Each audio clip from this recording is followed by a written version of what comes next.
Guys আজকেও কি আমরা কুসুর থেকে গুড় তৈরি করতে পারলাম কিনা তোমরাকে সব বলবো, কিন্তু এই ভিডিওটা পুরো দেখো। তো গাইজ আমার এটা ব্লগ নাম্বার 26।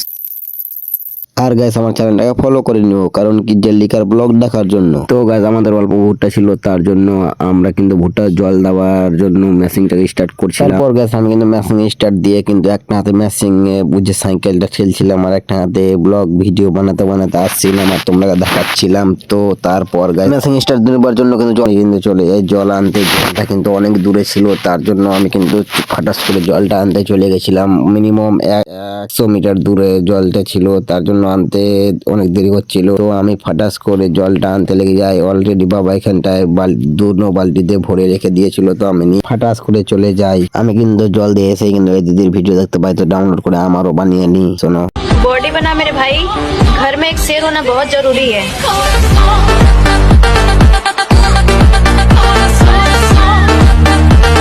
তারপর গাছ ওখান থেকে এসে কিন্তু সাইকেলটাকে জল দিয়ে কিন্তু ঠেলছিলাম, কাদা দিয়ে যাবার রাস্তা ছিল না, তাই এসে কিন্তু এখানটায় তিনমণিতে ধুচ্ছিলাম সাইকেলটাকে। আমি আর ঈশান কাকু এখানটায় আছি, ঈশান কাকু এখানটায় আছি আমি, আর আমরা এখন সাইকেলটাকে ধুবো। ধুয়ে আবার যাব মাঠ। প্রথম আমি বাড়ি আসি, বাড়ি এসে দেখি কি বাদামটা রাত্রেবেলা ফুলতে দিয়েছিল, তো সকালবেলা খাইনি, ভুলে গেছিলাম। তো আমি এখনকার কিন্তু পেঁয়াজ টিয়াজ দিয়ে এখনকার খাবো। আর তারপর গ্যাস আমি কিন্তু বাদাম গুলা খেতে খেতে আমার একটা স্বপ্নর জিনিসগুলাকে অর্ডার মারার জন্য দেখতে থাকি, কোনটা ভালো লাগছে আর কোনটা কত। তারপর আমি কিন্তু অনেক ছানবিন করে কিন্তু একটা 40 কেজির গুলাকে ভালো দেখে কিন্তু আমি অর্ডার মেরে দিই। তারপর কিন্তু আমি মাঠে এসে একটু কাজ টাজ করে কিন্তু আমি কুসুর গুলা খেতে লেগে যাই, আর ওরা দোনো কিন্তু ওখানটায় আর আমি এখানটায় কুসুর খেতে লেগে যাই। তারপর গাইস আমি চলে আসি বাড়ি, কারণ কি আমি দুপুরবেলা ভাত খেয়ে এসেছিলাম না, তার জন্য আমাকে কিন্তু ভাত খেতে যেতে হবে। আর দাদারা কিন্তু বাড়ি গেছিল, দাদারা এসে আমাকে বলছে তুই বাড়ি যা, বাড়ি থেকে খেয়ে আয়। তারপরে আমি কিন্তু বাড়ি গিয়ে কিন্তু ফটাস করে খেয়ে দিয়ে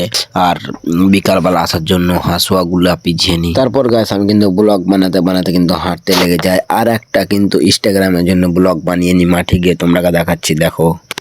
अगर मैं कोशिश करके हार भी जाऊं ना, फिर भी मैं खुश हूँ, क्योंकि मुझे जिंदगी भर ये अफसोस तो नहीं रहेगा कि मैंने कोशिश नहीं की थी। क्यों खुदा तूने मुझे ऐसा ख्वाब दिखाया जब हकीकत में उसे। তারপর গাছ আমি ওখানটায় জুটতে কিছুটা শুধু কেটেছিলাম, আর কিন্তু আমাকে আবার বাড়ি পাঠিয়ে দেয় কুসোর নিয়ে। বলছিল কি যা কিছুটা লোক এসছে, ওরা কুসোর একটু চেয়েছে তো দিয়াই। তারপর আমি কিন্তু কুসোরটা নিয়ে হেঁটে দিই বাড়ির দিকে। আর গাছ তোমরা তো অনেক অপেক্ষা করেছো কি কখন কুসোর থেকে গুড় হবে, আমরা ভিডিওটা দেখবো। তো গাছ আমাদের কিন্তু কালকে কুসোর কাটা শেষ হয়ে যাবে, আর পরশু থেকে কিন্তু আমরা গুড় বানাতে লেগে যাব। তো গাছ তোমরাকে সবই ডিটেলসে ভিডিও দিব। তো গাছ আমি চলে এসেছিলাম বাড়ি, আর মোবাইলটা চার্জে লাগিয়ে দিয়েছিলাম। তো আজকের ব্লগটা এখান থেকে শেষ করে দিচ্ছি।